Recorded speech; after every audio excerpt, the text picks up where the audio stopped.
to announce a wage increment. A lot of people were disappointed by this development. They were expecting that wage increment. It was touted before, and we had our eyes out on that, but it did not come to fruition. What do you think? I'll start with you, Mr. Magal.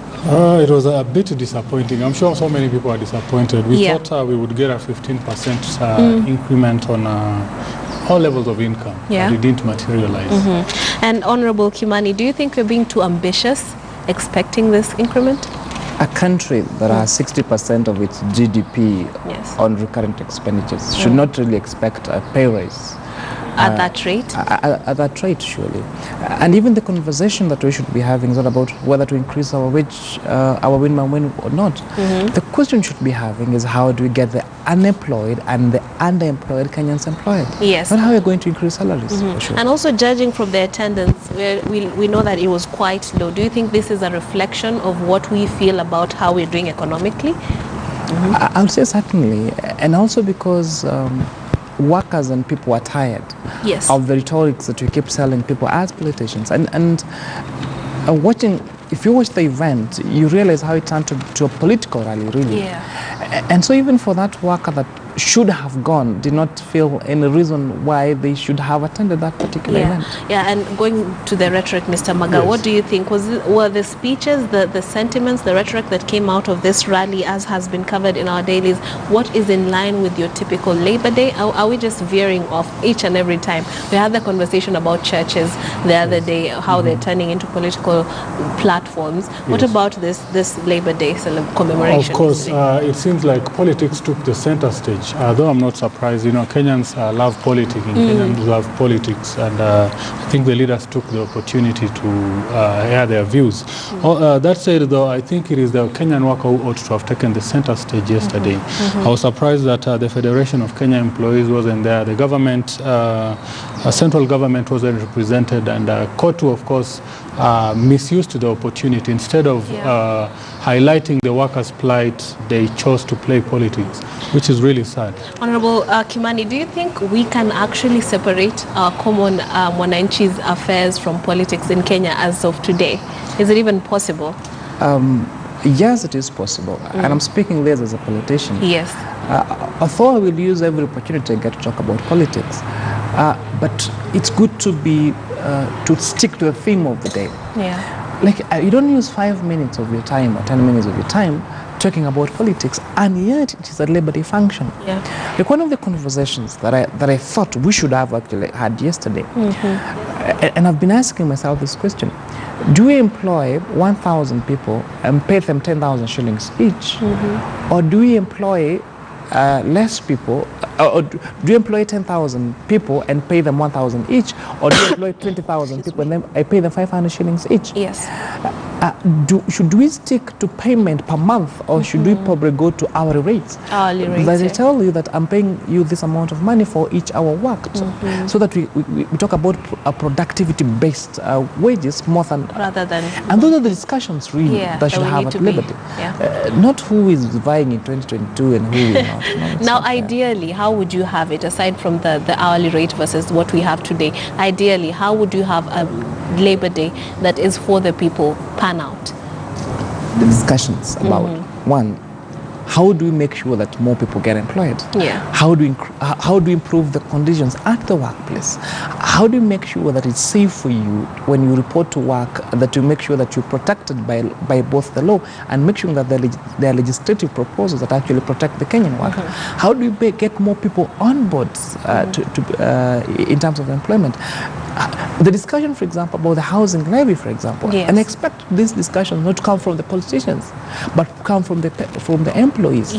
In addition to the court officials talking, I expected to see a representative of each sector of our employment.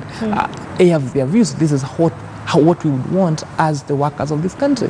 Because yes, we are workers of this country, but we're not the only workers in this country. Now, Mr. Magal, he has mentioned labor protection and the rights of workers. This obviously was not a big deal when it came to the speeches and the events of yesterday. What do you think the state is right now, as has been even on the papers? We're not talking much about that, but we know that this is a huge issue in Kenya. Yes, of course it is. We can see that unemployment is going up. Yes. We can see that most people in lower cadre employment are not adequately protected by the law. We have so many people working in this country as casuals for inordinately long periods. Yeah. These are all people that need protection. We again have people that work long hours and in very harmful and hazardous work environments. These are all people that need protection once again. But of course, I would like to bring out an interlink between what was being talked about yesterday and employment-related matters, and that is corruption. And of course, we all have to agree that corruption plays a big part in all our problems. That is why our leaders are really not concerned about us, because they have other ways of making proper income. And that is why the housing levy won't pick off, because Kenyans are skeptical. You have decided. Yes, Kenyans are skeptical about it. They don't believe that the government can adequately manage the 1.5. I think it's a question of if the taxes I'm paying are not being put to good use, perhaps going into the hands of corrupt people, then why should I be paying more? Yes, and as an employee in Kenya, taxation is a big matter right now. We are really burdened by taxation. We have the 16% that was added on to fuel the other day that of course touches on all the other items that you know, it perforates all sectors of the economy. And again, the government is proposing a 1.5 increment. We can see the budget, the proposal of 2.7 right here, and all of it, you know, a big chunk of it will go to corruption. So the leaders were rightly to point out corruption yesterday. And I think each and every leader in his rightful mind should address his mind to this particular issue. And speaking of corruption, that takes us to the nation, and it is leading with the rise and fall of Kidero. That's the headline they're having today. Now they're telling us that he earned more than 78 million shillings in salaries between 1985 and 2012, has pocketed over 357 million in rental income, and his pipeline of overseas stocks earns him a fortune. When did the rain start beating the technocrat who became Nairobi governor? This is a big story right now because he was arrested over the weekend and of course got his bail I think yesterday. But then, is this justified as a headline given that we're just coming off of the back of Labor Day, Mr. Kimani, Honorable Kimani? The media keeps to, and the media has a responsibility of guiding the discussions in this country. And so when you have a headline about the rise and fall of Kidero, and talking about somebody you're saying has earned 575 million shillings of salaries, and one the would worker in this country is buying this newspaper this morning and wondering, I'm looking at that team sales worker in Elbagon, for example, who has not reported to work because of, say, the banning in logging that has affected employment in my area. So when they wake up and there is somebody who is making 578 million shillings and how that becomes an issue, it's really frustrating. And that's why you find Kenyans are really, really disappointed in even the media itself. But the numbers they're outlining, these were his salaries. So as pertaining his rise and fall, is it really necessary to outline his salaries since 1985, or are we being a bit much? Unfortunately, what happens to want to become a politician? The media and people look at you and they want to dig out everything about you. Information that should not really be made public.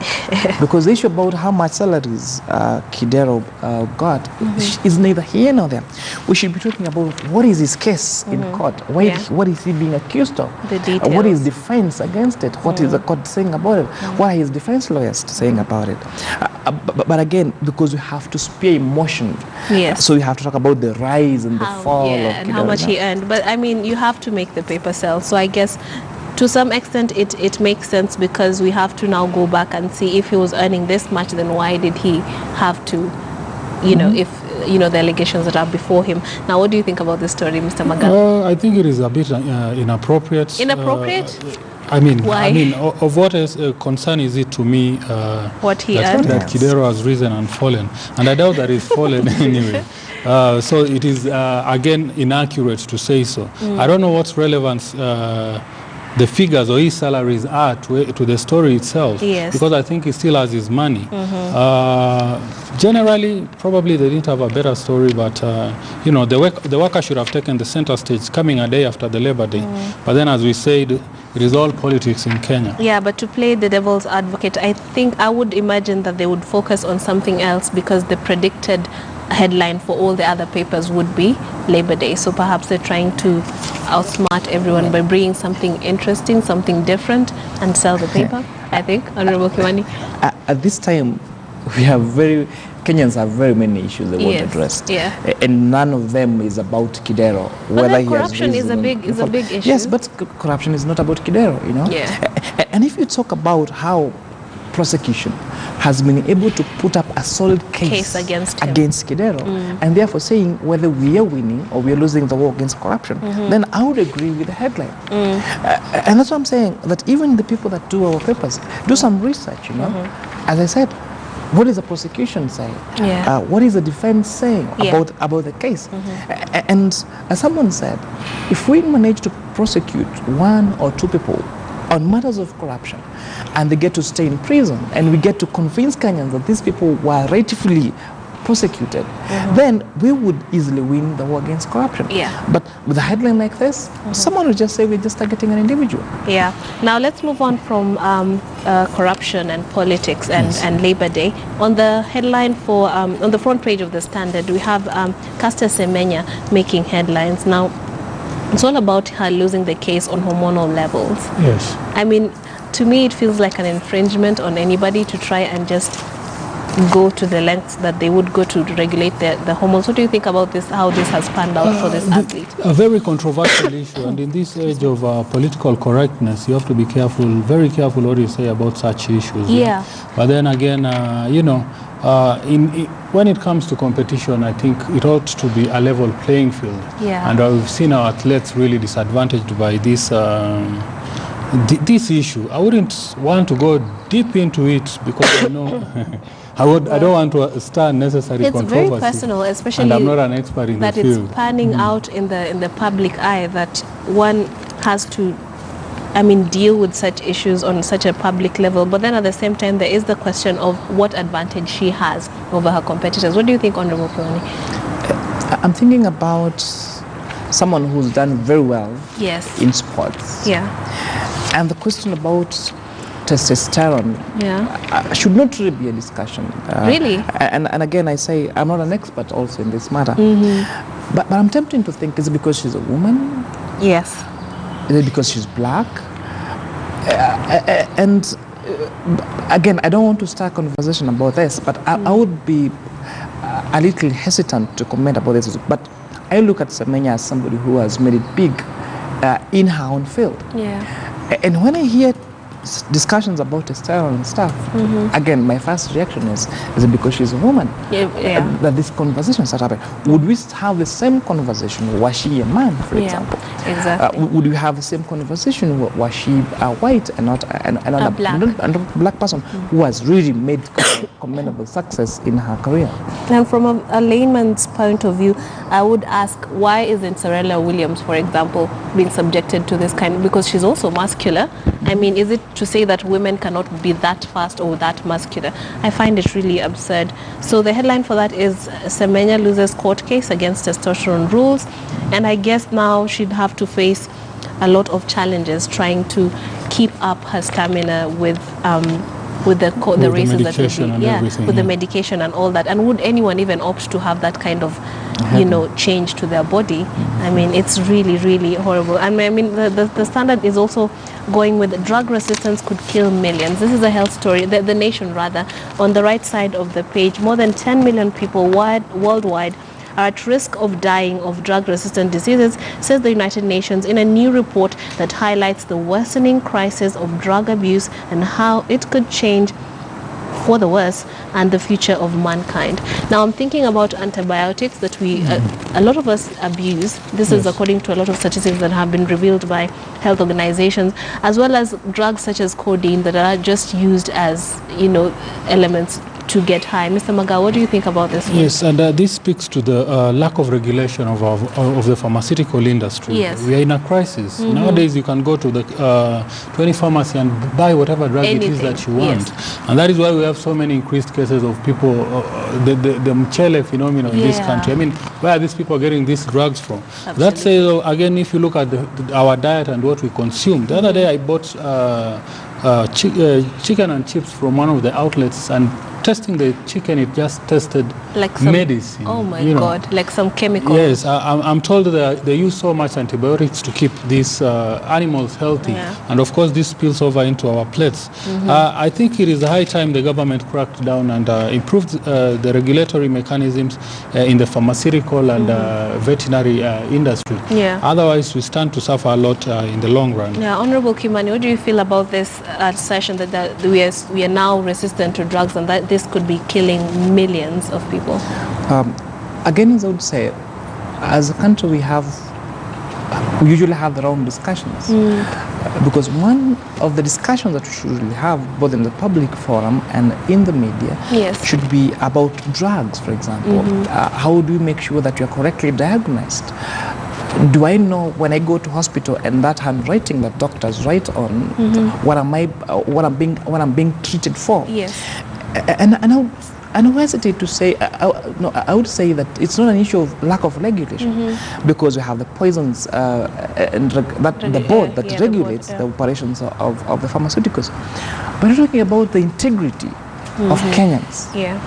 And when we talk about corruption and integrity, we always focus on the politicians. But the integrity of that person at the pharmaceutical who employs unqualified pharmacists to run the shop, it really is an issue. And some of them are actually prescribing drugs they're prescribing to drugs. customs. But then that boils down to the whole issue of Medicare and how expensive it is. For someone to neglect going to a doctor and just go to their local pharmacist, it might be a question of, I cannot afford that consultation fee. What do you think about how we're doing in terms of affordable healthcare? Talking about this, when one of the pillars of the government now is about universal healthcare. But when we inaugurated the constitution and evolved some functions from the national government to the county government, is where I think we got it wrong. Because when I have a cold, for example, do I need to go to Kenyatta National Hospital? I need to have a dispensary next door that I can go and say, this is what I have, and therefore they can prescribe medicine for me. But we don't have that. It was taken to county governments, and county governments have really been unable to run the issue about healthcare. And as rightly put it, that's why it becomes easier for Kenyan now to go to the chemist and prescribe for themselves and buy a drug, rather than go to a doctor and have them, correctly diagnosed. The right procedure. It's quite a problem. What do you think about it, Mr. Maga? Affordable medicine, affordable healthcare. It is a big issue, though. I would commend the government. Nowadays, even under devolution, I think they have done a good job. We have dispensaries all over the place, especially in far-flung places that otherwise didn't have access to proper healthcare. Though they are facing serious challenges like supply of drugs and shortage of medical personnel, which I believe the government is addressing. But my main concern in this regard would be, of course, the proliferation or the mushrooming of pharmacies in the estate. Every other corner has a pharmacy. It has a pharmacy, and again, the quality of the drugs on their shelves is questionable. Yes, because they might not be the original drugs. They're generics. Yes, most are not originals. Most are from Kariobangi, actually. And with the culture of counterfeiting in this country, and without regulation, that is why you will find, even teachers, even illiterate fellows now want to open pharmacies, being manned by people who are not qualified. And these people are in turn selling us expired or counterfeit drugs. I think that is where the country needs to rein in on these people, make sure that we have only qualified people registered to operate pharmacies, make sure that the drugs on the shelves are genuine or that they are of proper standards. And again, basically incentivize the medical personnel to offer proper services. We've seen of late nurses time and again going on strike. We've seen complaints by doctors about their working conditions. We've seen lack of technicians to man some of these equipments that we are being told have been supplied to each and every county. There are many challenges which both the central and county government should address. And it's about time that they are addressed. But on a lighter note, on page 3 of the Standard, the Obamas, they're lawyers, you're also a lawyer, so I'll start with you, Mr. Maga. They're now switching to content production, and Barack and Michelle Obama's production company on Tuesday unveiled a wide-ranging slate of programming it will supply to Netflix, INC. What do you think about their change from politics to TV? I think they are spot on, the spotlight is on them. The world loves them. And we still need to see them. I'm sure there has been a huge demand for their presence somehow. People are in love with their characters, and they have a lot to offer to the world. I think, This is pretty nice. Honorable Kimani, would you consider going into filming after your political career? What I would like to do is pay bills for my family. So and if I can do that, if it means creating content, if it means whatever I need to do to pay bills for my family, I will do it. I think it's actually beautiful that they would actually not be irrelevant, but they are also pretty young, right? So, I'm a great admirer of the Obamas, and they also taint a different view of a politician. That the fact that you've been a president or a politician does not mean that you don't have a normal life. That you don't have other skills. You could be an actor, you could be a singer, you could be a musician, and the fact that you're a musician does not mean that you cannot do anything else that you think you're good at.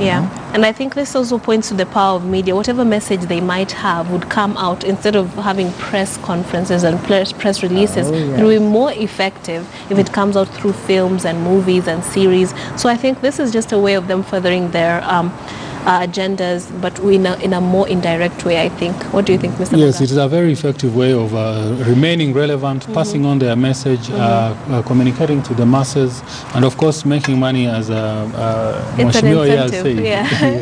Yes, and of course Obama, everybody, if it were in Kenya, of course, we would have had people talking of an extension of their term. People would be saying that they should, 10 years, they are too young and 10 years was insufficient. Was not enough. But I think they also need a break. You saw that Obama actually grew a lot of gray hairs after that political stint. So I think for them, this is just a better way, an easier way, perhaps, of continuing with pushing a message, but on a more light way, I guess.